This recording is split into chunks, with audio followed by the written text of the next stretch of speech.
Omo, if you thought the 7-day ultimatum in Onitsha South was just social media threat, you better wake up and smell the diesel from the bulldozers. Because while we were sleeping in the early hours of Sunday, March 1st, 2026, the solution landed in the Onitsha Main Market with a force that would make a tremor look like a vibration.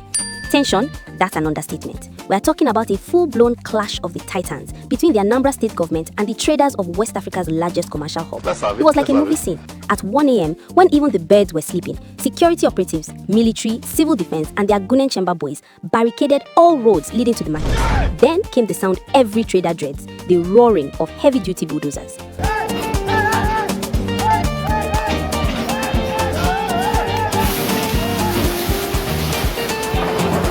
By sunrise, the Gwongworo structure and parts of Johnson Street were already looking like a war zone. Let's scatter this Sunday morning violence before the dust even settles.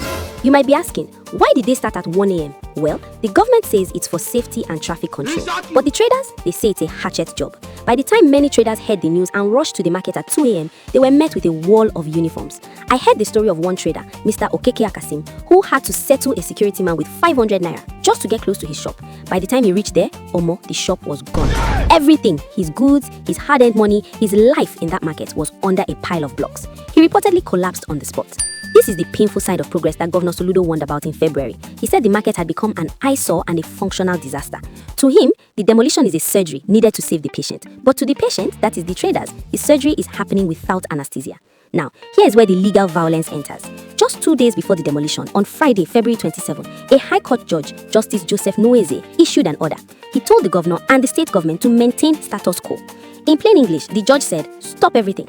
Don't touch that market until we hear the case on March 16. The traders were jubilating. They thought they had won. But on Sunday morning, the bulldozers didn't read the court papers. The Commissioner for Information, Dr. Law Mefo, dropped a bomb of his own.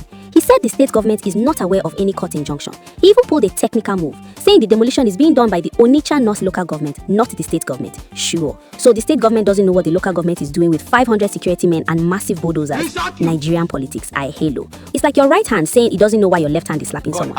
While traders were crying, another group was smiling, the Scavengers. As soon as the iron structures and roofing sheets hit the ground, these guys moved in like vultures. People were literally buying iron rods and scrap for giveaway prices, while the original owners were still trying to regain consciousness.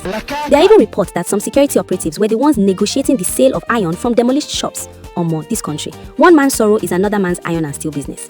Why is Soludo doing this? He has a dream. He wants Onitsha to look like Taiwan or Dubai. He says, original master plan, the market was designed for 4,000 shops, but it now has over 10,000.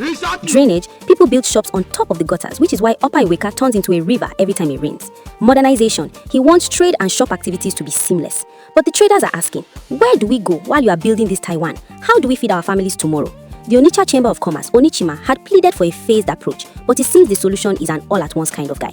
Don't forget the background here. Soludo is also fighting the Monday sit at home. In January and February 2026, he repeatedly warned that if traders keep closing on Mondays, he will revoke their land and build schools or security offices instead. Some people are saying this demolition is punishment for the market's continued compliance with the sit at home. Whether that's true or not, the timing is suspiciously perfect. Look, we all want a clean Onitsha. We all want a market where you don't have to walk through mud to buy a shirt. But rule of law is the foundation of any smart city. If a governor can ignore a high court order on Friday and demolish a market on Sunday, it sends a scary message to investors. On the other hand, Onitsha has been a lawless zone for too long. If Soludo waited for every court case to finish, he would be out of office before the first quarter is cleared. It's a classic Nigerian dilemma. Do you follow the slow law or the fast bulldozer? The market is currently barricaded. Thousands of traders are stranded. The violence is still simmering. Will the traders protest? Will the court hold the governor in contempt? Will Onitsha really become Taiwan, or will it just be a field of rubble for the next 2 years? One thing is certain, Soludo has changed gears, and if you're in the way of his Taiwan vision, you better have your moving van ready. Onitsha Main Market is gone as we knew it. A new era has begun, but it started with tears, iron scrap, and a midnight raid. Hi guys, it's Defies. Guys, Main Market. Main Market. Yao shop millions, thousands of shops be here. Only you know why flying Ivy. Only pray no wa. Only gano gido no forever. At least what do you mean why any conscience? Young with the conscience, think about the survival of the Guinea masses. Look at your shops on the mother. When they grow 14 shops ever, when they were 20, when they will not through this shop can have feed their various families. Look at it now. On that week overnight, bulldozers are to see shops on madu, rent that handicap and the useless. Honestly, Governor Soludo, you are working, but this one, you don't even have human conscience. You don't even think about the survival of these people. You just render them useless. They are millions.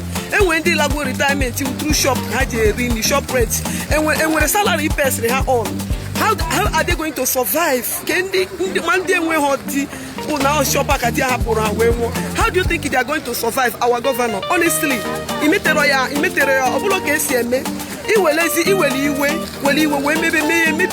lot of people's property. Or they don't mind.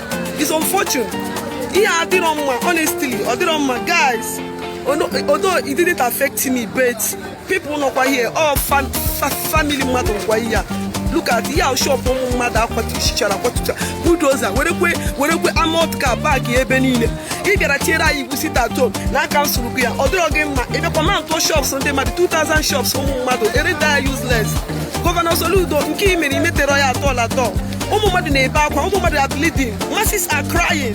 How the hopeless. And where's the hope? How with a guitar? How many people that survive? For thousands of people. Look at.